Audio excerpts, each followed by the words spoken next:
हरे कृष्ण। सभी भक्तों का हार्दिक स्वागत है आज के श्री चैतन्य चरितामृत के डिस्कशन में। तो हम लोग चर्चा कर रहे हैं श्री चैतन्य चरितामृत आदि लीला और अध्याय 3। इसके श्लोक संख्या 84 85, 85 नंबर श्लोक पे कल यहाँ तक चर्चा किया था, जिसमें श्री चैतन्य महाप्रभु परम भगवान हैं। उनके कई शास्त्रों के प्रमाण प्रस्तुत करते हैं उप पुराणों में भी। पहले तो शुरुआत के प्रारंभ में भागवत पुराण से वर्णन किए, जो है प्रमाण देते हुए कृष्ण वर्णम तुषा कृष्णम सांगोपांगास्त्र पार्षदम यज्ञ संकेतन प्राय यजंति ही सुमेध सा। उसका व्याख्या करते हैं कि भगवान श्री चैतन्य महाप्रभु के भविष्यवाणी की गई। फिर उप पुराणों में भी उप पुराणे सुनीर श्री कृष्ण वचन कृपा करी व्यास प्रति करियाचिन कथ। ये उप पुराणों में भी वर्णन है। तो ये भी हमने कल चर्चा किया था कि कैसे भगवान कृष्ण वेद व्यास जी को आ, बोलते हैं अहम एव क्वचित ब्रह्मन् संन्यासाश्रममाश्रितः हरिभक्तिं ग्राह्यामि कलौ पापहतान् नरान्। इस कलयुग के पापी जीवों के उद्धार के लिए, उनको हरि भक्ति देने के लिए मैं संकीर्तन आंदोलन का प्रचार प्रसार करने के हेतु संन्यास आश्रम संन्यास लेता हूँ इस कलयुग में आके। तो ये पुराण में ऐसा वर्णन है। और केवल इतना ही नहीं, फिर आगे बताते भागवत भारत शास्त्रागम पुराण चैतन्य कृष्ण अवतारे प्रकट प्रमाण। ये भागवत ग्रंथ में, महाभारत में, वेदों में, पुराणों में, उपनिषदों में हर जगह चैतन्य महाप्रभु कृष्ण के अवतार इसका प्रकट प्रमाण उपलब्ध है। अब इसके बाद फिर कल हमने यहाँ तक चर्चा किया था प्रत्यक्षे प्रत्यक्षे देखा नाना प्रकट प्रभाव अलौकिक कर्म अलौकिक भाव। तो प्रत्यक्ष रूप में भी देख सकते हैं भगवान की ऐसी अनेकों लीलाओं के द्वारा से, यहाँ पे भगवान चैतन्य महाप्रभु अपने प्रभाव को, अपने अलौकिक दिव्य कर्मों को, अलौकिक अनुभव साक्षात्कार को प्रकट करते हैं। तो इस पे हमने तो कल थोड़ा सा कुछ लीलाओं का उदाहरण लेते हुए चर्चा किया था। कैसे श्री चैतन्य महाप्रभु बचपन से ही ऐसी अनकॉमन एक्टिविटीज, ऐसे अलौकिक दिव्य लीलाएं प्रकट करते हैं जो कोई भी साधारण बालक या साधारण व्यक्ति मनुष्य जो है नहीं कर सकता है। ये भगवान के हर अवतार में विशेषता देखी जाती है। भगवान जब भी कोई अवतार लेके आते हैं तो अ, उस अवतार मनुष्य रूप में आते हैं तो मनुष्य की जो लीलाएं के कार्यकलाप होते हैं उस तरह से पालन करते हैं। लेकिन जरूरत पड़ने पे अपनी भगवत्ता को भी प्रदर्शित करते हैं। भगवान कृष्ण जैसे छोटे बालक थे, लेकिन फिर भी उन्होंने जरूरत पड़ने में बड़े से बड़े असुरों का भी वध कर दिया। यशोदा माता को मुख के अंदर पूरा ब्रह्मांड दर्शन करा दिया। अर्जुन को कुरुक्षेत्र में भी पूरा ब्रह्म यूनिवर्सल फॉर्म विराट रूप दिखा दिए। इस प्रकार से प्रकट करते हैं भगवान रामचंद्र भी। तो आदर्श हर चीज में आदर्श स्थापित करने हेतु तो मनुष्य रूप में आए थे। तो जो भी मनुष्य के कार्यकलाप होते, जैसे कि जिस भांति मनुष्य कार्य करता है वैसे सब करके दिखाए। भगवान रामचंद्र तो पूर्ण ज्ञानी है, पूरे समस्त वैदिक ज्ञान उनके पास है, लेकिन फिर भी जब वो वनवास गए एक क्षत्रिय होने के नाते, जब वो ऋषि मुनि जो ब्राह्मणों के पास जाते थे तो उनको प्रणाम करते थे और उनके शिष्य बन करके उनसे ज्ञान प्राप्त करते थे, जबकि वो सारा ज्ञान उन्हीं से प्रकट होता है। तो इस प्रकार से उन्होंने प्रदर्शित किया। यहाँ तक कि जब उनको लंकेश का वध करना होता है, रावण को वध करने के लिए जाना होता है, उसमें भी वो निर्भरता दिखाते हैं कि ब्रिज बनाने, पुल बनाते हैं, पुल के ऊपर से अपनी पूरी सेना लेके जाते हैं। ये सब कार्य करने की उनको आवश्यकता नहीं है, लेकिन मानवीय लीला करते हुए सब प्रदर्शित करते हैं। लेकिन जब जरूरत पड़ी तो बीच बीच में ऐसे अपनी भगवत्ता को भी प्रकट किए, जहाँ पे जो है उनकी कि वो परम भगवान करके हैं इस बात का प्रमाण मिलता है। जैसे दंडकारण्य में 14,000 राक्षसी असुरिक सेना का अकेले कुछ ही घंटों में पूरी तरह से वध कर दिए। रावण जो है, रावण इतना शक्तिशाली था कि कोई भी मनुष्य क्या, कोई देवता भी वध नहीं कर सकता था, मार नहीं सकता था। भगवान रामचंद्र मनुष्य रूप में आके ही उसका वध कर दिए। जब समुद्र को प्रार्थना कर रहे थे कि रास्ता दिखाइए, वो नहीं सुन रहे थे। पहले तो मनुष्य रूप में उनका पूजा करते हैं, व्रत करते हैं, लेकिन फिर अपनी भगवत्ता प्रकट करते हैं। थोड़ा सा बस गुस्सा, क्रोध उत्पन्न करते हैं और अपने आप समुद्र देवता खुद आके रामचंद्र के चरण कमलों में प्रार्थना करते हैं। तो इस प्रकार से भगवान बीच बीच में अपनी अलौकिक लीलाओं को प्रदर्शित करते हैं। उसी प्रकार से श्री चैतन्य महाप्रभु तो ऐसे विशेष छुपे हुए अवतार हैं जो आए ही हैं भक्त के रूप में। तो वो कभी भी प्राय अपने आप को भगवान प्रदर्शित नहीं किए, लेकिन उनकी लीलाओं से ये अपने आप प्रकट हो जाता है। उनके अलौकिक कर्म से प्रभाव से, अनुभव से प्रकट होता है। हमने कल चर्चा किया था कि ये बचपन से लेकर के कैसे निमाई पंडित के रूप में श्री चैतन्य महाप्रभु 8 9 10 साल की ही उम्र है। उस वक्त पूरे भारतवर्ष में सबसे परम विद्वान विख्यात केशव काश्मीरी को कैसे पराजित किया। केशव काश्मीरी ने झंझावट के समान, झंझावट मतलब आंधी तूफान की तरह प्रवाहित होने वाले श्लोकों का रचना किए। जैसे आंधी तूफान आता है, प्रवाहित होता है इतने फास्ट, तीव्र गति से, वैसे ही उन्होंने भी गंगा माता की स्तुति में ऑन द स्पॉट, ऐसा नहीं कि पहले से याद करके आए, तुरंत वहीं पे श्लोकों का रचना किए। बहुत सुंदर 100 श्लोक रचना कर दिए, फटाक से सुना दिए। लेकिन महाप्रभु उनके सारे श्लोकों को सुनते गए और जिन जिन श्लोकों में कुछ त्रुटियां थी उस श्लोक को इंगित करते हुए उनकी त्रुटियों को भी बताए। ये सुन करके केशव काश्मीरी तो आश्चर्यचकित हो गए, अचंभित हो गए कि ऐसा कैसे हो सकता है। केशव काश्मीर को जो है विशेष रूप से माता सरस्वती से वरदान प्राप्त हुआ था। माता सरस्वती का वो अनन्य उपासक था, तो उनसे वरदान प्राप्त था। माता सरस्वती उनके सपने में आके बताती थी, उनको ज्ञान देती थी और उन्होंने आशीर्वाद दिया था कि आप जब भी साक्षात करोगे तो मैं आपके जिह्वा में आके बैठ जाऊंगी, तो इसलिए आपको कोई पराजित नहीं कर पाएगा। इसलिए केशव काश्मीरी पूरा कश्मीर से लेकर के कन्याकुमारी, द्वारका से लेकर के वेस्ट बंगाल, असम, हर जगह अपना यात्रा कर करके सबका अपना अपनी जय पताका लहराता रहता था। और इतना अहंकार भी हो चुका था। जब नवदीप ही एक स्थान बच गया था तो वहां पे फाइनली आता है।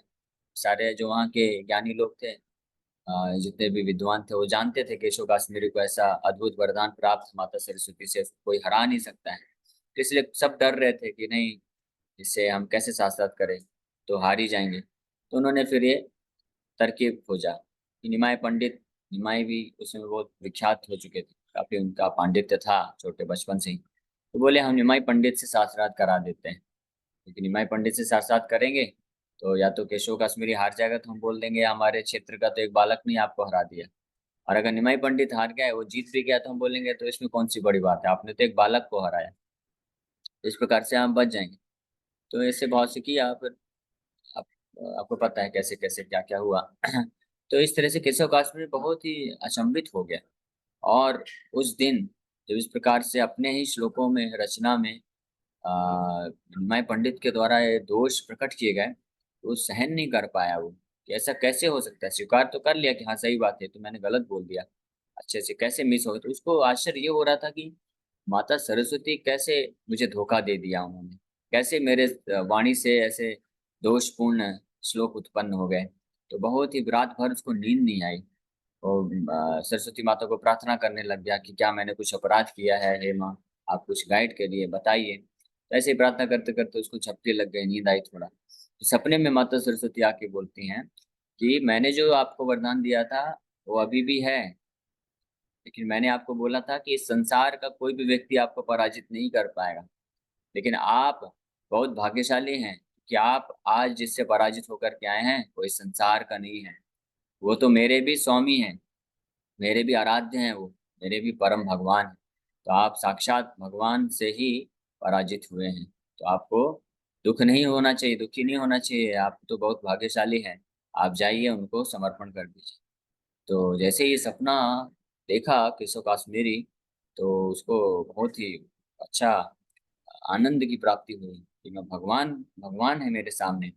तो माता सरस्वती से आदेश प्राप्त करके फिर जाता है और निमाई पंडित का आश्रय लेता है। लेकिन चैतन्य महाप्रभु जो है अपना इधर नवद्वीप में लीला कर रहे हैं। तो चैतन्य महाप्रभु बोलते हैं कि नहीं नहीं, ये तो होता रहता है, विद्वान लोग भी, अच्छे अच्छे विद्वान भी, देवता भी कभी कभी युद्ध में हार जाते हैं। तो कोई दिक्कत नहीं, आप बहुत अच्छे विद्वान पंडित हैं, आप कंटिन्यू करें। इस प्रकार से ये एक अद्भुत लीला हुई। ऐसी अनेकों अनेकों हैं, लेकिन जो अभी तुरंत स्मरण में आ रहा है तो वही मैं कुछ लीलाओं का वर्णन कर रहा हूँ। इस प्रकार से महाप्रभु फिर ऐसे और भी बहुत सारी ऐसी लीलाएं हुई बिफोर टेकिंग संन्यास, संन्यास के पूर्व। ये चैतन्य चरितमृत में जब हम आगे बढ़ेंगे तो ये लीलाओं का वर्णन किया जाएगा, और चैतन्य भागवत में भी ऐसी बहुत सारी लीलाओं का वर्णन है। और फिर संन्यास लेने के उपरांत 24 साल के ही महाप्रभु हैं श्री चैतन्य महाप्रभु संन्यास लेके निकल जाते हैं शांतिपुर में। संन्यास लेते हैं उधर कटवा में। कटवा में केशव भारती से संन्यास लेते हैं, और उसके पश्चात फिर वृंदावन जाने का प्लान बनाते हैं, लेकिन नित्यानंद प्रभु के योजना से वो सब, उनका प्लान जो है चौपट हो जाता है। वो जब लीला आएगा वहां पे चर्चा करेंगे विस्तार से, क्यों ऐसा हुआ, क्या किया नित्यानंद प्रभु ने। तो फिर वृंदावन न जाकर के शांतिपुर पहुंच जाते हैं, अद्वैत आचार्य का जहाँ पे घर। अब वहां से फिर कुछ दिन वहां पे रहते हैं, और वहां से फिर जगन्नाथपुरी चले जाते हैं माता सची माता के कहने पे। फिर वृंदावन में जाके सेटल होने का प्लान कैंसिल करके श्री चैतन्य महाप्रभु माता की आज्ञा का पालन करके जगन्नाथपुरी में ही अपना हेडक्वार्टर बना लेते हैं। तो जब पहली बार जगन्नाथपुरी पहुंचते हैं और फर्स्ट टाइम जगन्नाथ जी का जब दर्शन करते हैं, तो आ, पहला दर्शन गरुड़ स्तंभ के पास से दर्शन करके जोर से जगन्नाथ की तरफ भागते हैं। कृष्ण के विरह में है, श्रीमती राधा रानी का भाव है कृष्ण के विरह में है, और कृष्ण का पहली बार दर्शन कर रहे हैं। तो जगह जगह जगह जगन्नाथ बोलते बोलते भागते हैं उनको आलिंगन करने के लिए। और लेकिन इतना महाभाव प्रकट होता है, सात्विक विकार प्रकट होता है, तो पहुंच नहीं पाते वहां तक, पहले ही रास्ते में ही गिर जाते हैं, मूर्छित हो जाते हैं। तो वहाँ के जो लोकल जो गार्ड थे, सिक्योरिटी थे, वो तुरंत पकड़ते हैं उनको। ये कौन आ गया ऐसे इस तरह का नौटंकी कर रहा है, और उसको महाप्रभु को उठा के लेके बाहर करने के लिए। लेकिन तब सार्वभौम भट्टाचार्य आ जाते हैं, जो उस समय के जगन्नाथपुरी के मेन अध्यक्ष थे। सार्वभौम भट्टाचार्य वो महान विद्वान हैं, जिनके आश्रय में कई मायावादी सन्यासी लोग भी आके वेदांत सीखते थे, शिक्षा लेते थे। तो सार्वभौम भट्टाचार्य ने फिर परीक्षण किया। उन्होंने खुद, वो शास्त्रों के ज्ञाता थे, जानते थे किस किस प्रकार के जो है विकार उत्पन्न होते हैं आध्यात्मिक उन्नति करने पे। तो उन्होंने खुद परीक्षण करके जजमेंट दिया। उस समय वो जानते भी नहीं थे कौन है, पहली बार सन्यासी का दर्शन कर रहे हैं। तो दर्शन करके ही बहुत आकर्षित हो गए, मंत्र बिल्कुल मन मुग्ध हो गया उनका। इतना सुंदर प्रचांड शरीर, और इतने सुंदर महाप्रभु को सन्यासी को देख करके इतना तेज निकल रहा है उनके चेहरे से, शरीर से। तो हाँ, फिर परीक्षण किए, तो उन्होंने खुद जजमेंट दिया कि इसके जो अष्ट सात्विक विकार, ये जो लक्षण उत्पन्न हुए हैं, ये कोई साधारण नहीं है। ये आध्यात्मिक जीवन में जो सर्वश्रेष्ठ सर्वोत्तम अवस्था में होता है, वही केवल इस प्रकार के अष्ट सात्विक विकार उत्पन्न कर सकता है, और कोई नहीं कर सकता है। लेकिन ये सब शास्त्रों के दृष्टिकोण से लिटमस टेस्ट तो कर लिए, जान भी गए, लेकिन फिर भी वो ये समझ नहीं पाए कि ये भगवान है। क्यों? क्योंकि वो निराकार ब्रह्म, ब्रह्मवाद, मायावाद का उनके हृदय में कुछ मिश्रण था, इसलिए समझ नहीं पा रहे थे। तो इस प्रकार से वो फिर महाप्रभु को बड़े सम्मान पूर्वक लेके जाते हैं अपने घर में, और इंतजार करते हैं कि कब वो वापस से अपने बाहरी चेतना में आएंगे। तब पीछे पीछे फिर नित्यानंद प्रभु अपनी टीम को लेकर आते हैं, ढूंढते ढूंढते महाप्रभु। ये भी एक अलग कथा है कि क्यों ऐसा, ऐसा क्या हुआ था कि पहले तो नवद्वीप से निकले थे महाप्रभु, नित्यानंद प्रभु और तीन चार और उनके पार्षद साथ में निकले थे।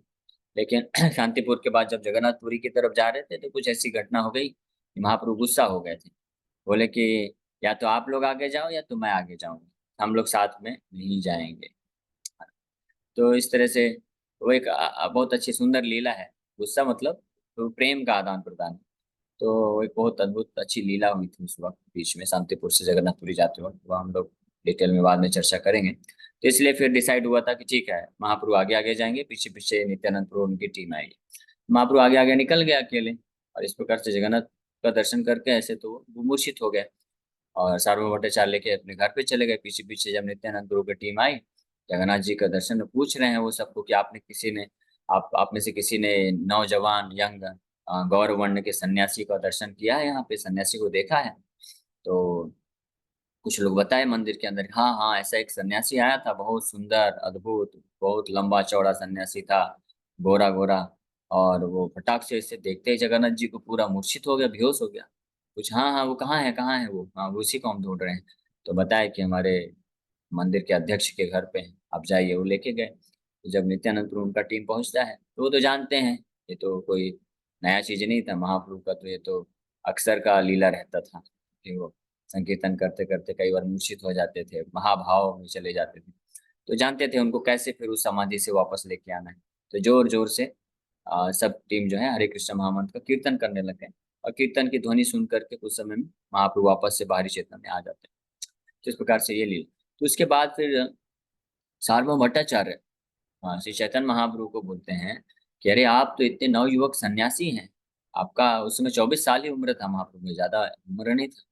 तो नवयुवक सन्यासी को, और इतना तेज था, इतना आध्यात्मिक तेज था, और इतना उच्च अवस्था में थे वो आध्यात्मिक जीवन के। तो सार्वभौम भट्टाचार्य के मन में जो है एक कृपा की भावना आ रही थी, प्रेम उत्पन्न हो रहा था, आकर्षण भी था, प्रेम भी था। और तो अपने कृपा की भावना के वशीभूत होकर के वो महाप्रभु को बोलते, देखो बालक, आप एक नए सन्यासी हो, तो आपने बहुत जल्दी सन्यास ले लिया है।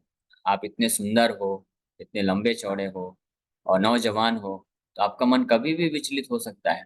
इसलिए आप क्या करो, आप मेरे स्कूल में एडमिशन लो।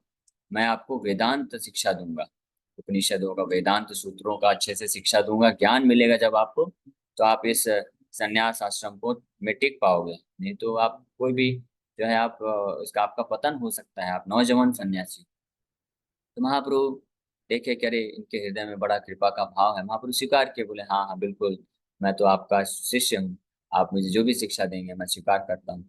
तो सार्वभौम भट्टाचार्य स्टार्ट कर दिया अपनी स्कूल वेदांत सूत्रों की व्याख्या। और 7 दिन तक कंटिन्यूअस, फॉर 7 डेज, 7 दिन तक सार्वभौम भट्टाचार्य चैतन्य महाप्रभु को वेदांत सूत्रों की व्याख्या दे रहे हैं। कौन सी व्याख्या? शारीरक भाष्य। भाष्य मतलब व्याख्या।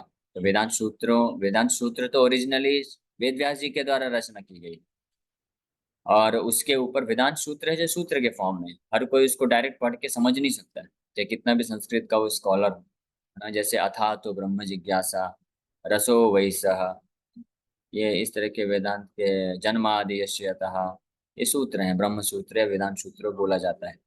तो सूत्र फॉर्म में है। तो इसका वेद व्यास जी इसको समझाने के हेतु कि कोई इसको समझ सके, कोई अपने से गलत व्याख्या ना कर दे, वेद व्यास जी ने पहले से ही इसका टीका लिख के दिया है हम सब। वो टीका क्या है? श्रीमद् भागवतम। जो श्रीमद् भागवतम ग्रंथ है वो क्या है? भाष्य अयम ब्रह्म सूत्राणाम, ये भाष्य है। श्रीमद् भागवतम क्या है? ये भागवत में ही वर्णन कर रहे हैं, वेद व्यास जी लिख रहे हैं कि ये जो भागवत ग्रंथ है ये भाष्य अयम ब्रह्म सूत्राणाम, ब्रह्म सूत्रों का ये भाष्य है, टीका है। इसलिए अगर किसी को वेदांत सूत्र समझना है तो इसको श्रीमद् भागवतम ही पढ़ना पड़ेगा, तभी वो समझ सकता है, स्वतंत्र रूप से नहीं समझ सकता है। लेकिन श्रीमद् भागवतम अगर कोई पढ़ेगा तो कोई मायावादी रह ही नहीं सकता है, क्योंकि उसमें तो भगवान के दिव्य लीलाओं का, गुणों का, स्वरूप का वर्णन किया हुआ है। इसलिए शंकराचार्य, आदि शंकराचार्य जब वो आए, तो उनको जब मायावाद फिलोसफी, मायावाद सिद्धांत प्रकट करना था, प्रचार करना था, तो उन्होंने गीता पे टीका दिया, उपनिषदों में टीका दिया, वेदांत सूत्र का खुद से अलग से टीका दे दिया। लेकिन भागवत पे टच नहीं किया, भागवत पे कोई टीका नहीं दी। क्योंकि हम जानते थे कि भागवत के जो शिक्षाएं हैं उसको मैं तोड़ मरोड़ कर ही नहीं पाऊंगा, क्योंकि उसमें तो स्पष्ट रूप में भगवान का रूप, रंग, गुणों का, लीलाओं का वर्णन है। उसको कैसे मैं उसके माध्यम से साबित करूंगा कि भगवान निराकार हैं और हर कोई जो है परम ब्रह्म ब्रह्म में विलीन हो सकता है? ऐसा तो कुछ कर ही नहीं सकते। इसलिए उन्होंने भागवत को पूरी तरह से साइड ही कर दिया, टच नहीं किया। और वेदांत सूत्रों का अलग से ही अपना खुद का भाष्य दे दिया, उनके सूत्रों का व्याख्या गलत गलत तरीके से करके, तो मिस इंटरप्रेट फॉर्म में। तो उसी को शारीरक भाष्य के नाम से जाना जाता है। और जितने भी मायावादी सन्यासी होते हैं वो उसी व्याख्या को पढ़ के वेदांत सूत्रों को समझने का प्रयास करते हैं। लेकिन वास्तविक वेदांत सूत्रों का ज्ञान वही रख सकता है जो श्रीमद् भागवतम पढ़ता है, अन्यथा वो मिसलेड हो जाएगा। तो सार्वभौम भट्टाचार्य भी वही शारीरक भाष्य आदि शंकराचार्य के द्वारा जो प्राप्त था उसी की मदद से और उस पे ऊपर व्याख्या करते हुए महाप्रभु को सिखा रहे हैं। तो 7 दिन तक, तो 7 दिन के पश्चात थोड़ा सा अपने लेक्चर में, प्रवचन में पॉज करते हैं, रुकते हैं। साधु भट्टाचार्य बोलते हैं कि अरे मैं 7 दिन से आपको लगातार वेदांत सूत्रों का व्याख्या सुना रहा हूँ, आप कुछ हाँ ना कुछ बोल नहीं रहे, ना तो आपने कभी प्रश्न पूछा, ना तो मेरे से सहमति दिखाते हुए हाँ हाँ सिर हिलाया, ना तो ऐसे ऐसे हिलाया, कुछ बोला नहीं। बस महापुरुष चुपचाप शांत बैठे रहते तो सुनते रहते। बोले आपको समझ में आ रहा है कि नहीं आ रहा है, कुछ प्रश्न है अभी तक आपका कुछ? तो हाँ, तो जैसे हम लोग लेक्चर करते हैं तो लास्ट में पूछते हैं कोई प्रश्न है, अगर कोई कुछ हाँ ना कुछ नहीं बोलता है तो फिर ये डाउट होता है ना कि इनको समझ में आ रहा है कि नहीं आ रहा है, या सब सुनते सुनते सो तो नहीं गए। सार्वभौम भट्टाचार्य भी सोचे ऐसे ही, ये कुछ हाँ ना नहीं बोल रहे हैं, प्रश्न भी नहीं पूछ रहे हैं, तो समझ रहे हैं कि नहीं समझ रहे हैं, सब सिर के ऊपर से तो नहीं जा रहा। तो महाप्रभु फिर बोलने पे उत्तर देते हैं। महाप्रभु बोलते हैं कि वेदांत सूत्रों को तो मैं अच्छे से समझता हूँ, आप जब सूत्र बोलते थे तो मैं समझ जाता था, लेकिन जब उस पे आप अपना भाष्य देते थे तो वो मेरे को नहीं समझ में आता है। वो इस प्रकार से है जैसे सूरज है, सूरज तो अपने आप अपनी रोशनी के कारण दिख जाता है, लेकिन आपका जो व्याख्या है वो सूरज के ऊपर कवर लगाने के समान है, बादल के समान बन जाता है, तो सूरज उससे छुप जाता है। जब ऐसा सार्वभौम भट्टाचार्य सुने तो थोड़ा सा क्रोध प्रकट किए, बोले अरे आप ऐसे कैसे बोल सकते हो, ये व्याख्या गलत है, तो आप बताओ फिर सही व्याख्या क्या है। तो श्री चैतन्य महाप्रभु जब सार्वभौम भट्टाचार्य ने पूछा कि आप व्याख्या दीजिए, फिर श्री चैतन्य महाप्रभु ने एक एक वेदांत सूत्रों का जो व्याख्या प्रस्तुत किया, वो सुनकर सार्वभौम भट्टाचार्य के जो बोलते हैं ना तलवे से जमीन खिसक गई, पैरों से जमीन खिसक गई। वो समझ ही नहीं पाए, वो इतने आश्चर्यचकित रह गए कि इतना नौजवान यंग सन्यासी 24 साल का मात्र है, इतने कब इतना पढ़ा और इतना सुंदर व्याख्या ये कैसे कर पा रहा है, और बिल्कुल सही सही व्याख्या कर रहे हैं। और महाप्रभु न केवल उसका जो वेदांत सूत्रों का सही व्याख्या है उसको प्रस्तुत किए, बल्कि जो सार्वभौम भट्टाचार्य ये आदि शंकराचार्य के जो शारीरक भाष्य हैं, उन व्याख्याओं में क्या गलती है, मिस्टेक है, वो भी बता दिए। तो उसको सुन करके वो पूरी तरह से समर्पण कर गए। वो बोले आपने जो व्याख्या किया है यही सर्व सबसे सटीक व्याख्या है। वो बोले कि पूरे पृथ्वी में कोई भी व्यक्ति जो है इस प्रकार से इतने ज्यादा अच्छे तरीके से व्याख्या नहीं कर सकता है। इसका मतलब है कि आप इस पृथ्वी के नहीं हैं, आप कोई साधारण इंसान नहीं है। इस प्रकार से वो समझ गए सार्वभौम भट्टाचार्य। तो महाप्रभु देखिए कि अब इनका हृदय शुद्ध हो गया है व्याख्या को सुन करके, और ये समर्पण भी कर चुके हैं। तब महाप्रभु उनको अपना षड्भुज निमाय सुंदर का दर्शन कराते हैं। अद्भुत दर्शन, षड्भुज निमाय सुंदर की जय। षड्भुज निमाय सुंदर यानी षड्भुज रूप दिखाते हैं, षड्भुज में 6 भुजाएं दिखाते हैं, जिसमें 2 भुजाओं में तीर धनुष लिए हुए हैं श्री रामचंद्र जी के रूप में, और 2 भुजाओं में फ्लूट लिए हुए हैं बांसुरी भगवान कृष्ण के रूप में, और 2 भुजाओं में एक में डंडा और एक कमंडलू जो संन्यास रूप में श्री चैतन्य महाप्रभु में आए। तो ऐसा दर्शन प्राप्त करके सार्वभौम भट्टाचार्य पूरा गदगद हो जाते हैं, अश्रुधारा बहती है, और वो तुरंत दंडवत प्रणाम करते हैं, मूर्छित हो जाते हैं। ये इतना परम सौभाग्य मिला, साक्षात भगवान आए मेरे पास, मैं समझ पहचान नहीं पाया और उनको ही मैं ज्ञान दे रहा था।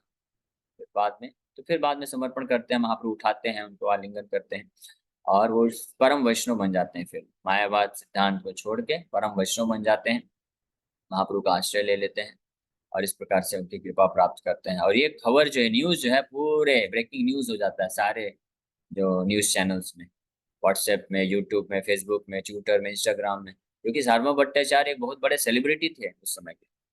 हजारों हजारों सन्यासियों को भी वो शिक्षा देते थे, उनके गुरु थे। वो खुद गृहस्थ थे, लेकिन बहुत एजेड थे, बहुत उनका उम्र था, और बहुत एक्सपीरियंस अनुभवी थे, बहुत ज्ञानी थे। तो सन्यासी लोगों में भी सब में न्यूज़ फैल गया कि सार्वभौम भट्टाचार्य जो है वैष्णव बन गए। एक नौजवान सन्यासी ने उनको जो है वैष्णव धर्म के प्रति आकर्षित कर लिया। तो इसके प्रभाव से कई लोग जो है फिर वैष्णव बन गए। सार्वभौम भट्टाचार्य के जितने भी शिष्य थे वो सब के सब वैष्णव धर्म को स्वीकार कर लिया। महाप्रभु का ये तरीका था। महाप्रभु क्लास टीचर, किसी एक जो सब सर्वश्रेष्ठ लीडर को पकड़ते थे, उसको वैष्णव बना देते थे, फिर उसके माध्यम से सब अपने आप बन जाते थे। तो ये एक तरीका है, प्रभुपाद जी भी ऐसे किए। तो ये करने के लिए हालांकि बहुत शक्ति चाहिए, आध्यात्मिक शक्ति चाहिए, क्योंकि जो टॉप लीडर होते हैं अगर वो भ्रमित होते हैं किसी गलत डायरेक्शन में, तो उनको फिर वापस से सही डायरेक्शन में लाना बहुत कठिन होता है, क्योंकि उनके पास वो बहुत बुद्धि, तर्क वितर्क ये सब करते हैं, उनको अहंकार बहुत रहता है। तो धर्म भट्टाचार्य इस प्रकार से हमने देखा कि महाप्रभु बड़े विनम्रता पूर्वक किस प्रकार से किए, तो चैतन्य महाप्रभु कर सकते हैं, उनके पास तो असीमित ज्ञान है, स्वयं भगवान है। तो इस प्रकार से वो कन्वर्ट हो गया फाइनली। तो ये अद्भुत, ये कुछ एक मैं आज दूसरा लीला वर्णन किया। इस प्रकार की ये कुछ अलौकिक कर्म है, कार्य हैं, तो यहाँ पे कविराज गोस्वामी वर्णन कर रहे हैं। ये प्रत्यक्ष देखिए है ना, नाना प्रकट प्रभाव अलौकिक कर्म अलौकिक। प्रत्यक्ष रूप से भी हम उनकी लीलाओं से देख सकते हैं, तो साक्षात जो है भगवान। ठीक है, तो अभी यहीं पे समय हो गया, यहीं पे विराम करते हैं। कल हम लोग नेक्स्ट चर्चा करेंगे। Hare Krishna. Thank you very much. आप सभी भक्तों को बहुत बहुत धन्यवाद।